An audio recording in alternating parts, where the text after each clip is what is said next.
What's going on, guys? So today I'm going to be reviewing my very first Hot Toys collectible. And for my first choice, I decided to go with the Iron Man Mark 35 suit, better known as Red Snapper. Now, I was able to get this from Big Bad Toy Store for $254.99, but it also came with a $150 store credit. So essentially I paid about $105 before shipping, which I think is a pretty fair price. Now, this is what's called a Power Pose collectible figure, and essentially it doesn't have as much articulation as some of the other Hot Toys. Pretty much what's on display right there is what you get. You get the figure and the base. Now, you can remove it from the base, and it has some posability to it and also some lighting options, which I'll get into. Overall, I'm very impressed with the quality, and I will definitely be getting some more Hot Toys. I think the paint job is phenomenal. For a Power Pose figure, I'm definitely impressed. I wish it came with the Tony Stark head sculpt. That would be nice. This figure was seen in Iron Man 3, albeit very briefly, during the House Party Protocol. It's basically when Tony Stark called in all of his suits. It's also known as the rescue armor, so that's why you see the little clamps on the hands there. It's meant to basically, move through and dig through rubble, get stuff out of the way to be able to help rescue people. So let's go ahead and take a look at some of the features, starting with lighting. So for lighting, you get the eyes that light up, the arc reactor on the chest, and then the pieces on the claws there. And they light up really bright, so even if the lights are on, you'll still be able to see it, although it is better to look at it with the lights dimmed a little bit. To light up the head, you're going to go ahead and remove it just by lifting up on it. So after you pull it off, you just slide the lever, and that actually turns the light on.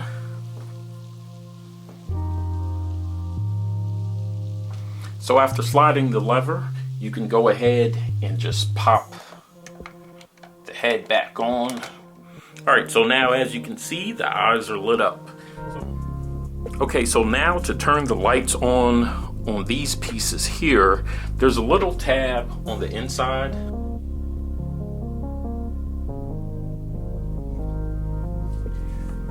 So these are easily accessible, and you're just going to flip those on like so, and now we have those on. Again, turning the lights off there so you can see. Okay, so now we'll go ahead and move to the back of the figure. You have to pull up on this right here, or grab it from the side is probably easier. Okay, so once you get that little plate off, there is a little lever there, and you're just going to flip that to the on position, turn it back around here, shut the lights off, and there you can see everything all lit up, and it looks really, really good.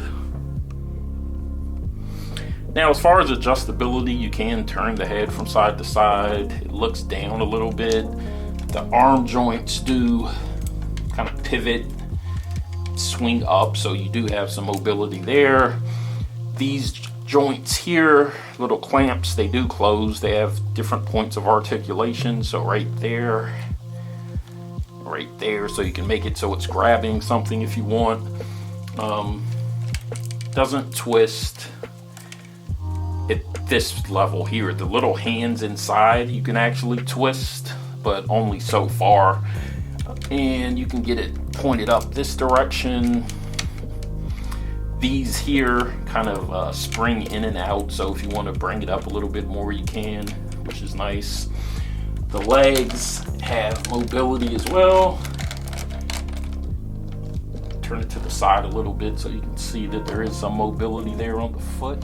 Alright, so basically just looking at the stand by itself, you do get this piece here, Stark Industries Red Snapper, and it's a little stand. It has some detailed little vents here that you can see.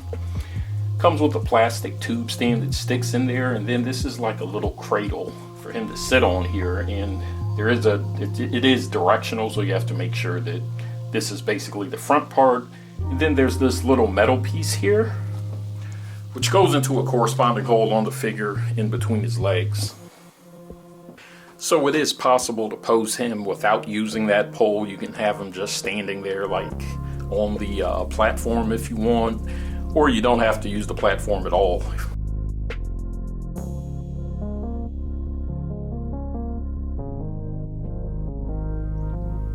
So I threw in a couple of pictures of the packaging at the beginning of the video. I'll show them again here just to give you a look, but it's really nice packaging that it comes in. So even if you just leave it in the box and display it, I think you'll be happy. But once you get it out, you're able to really appreciate the paint detail.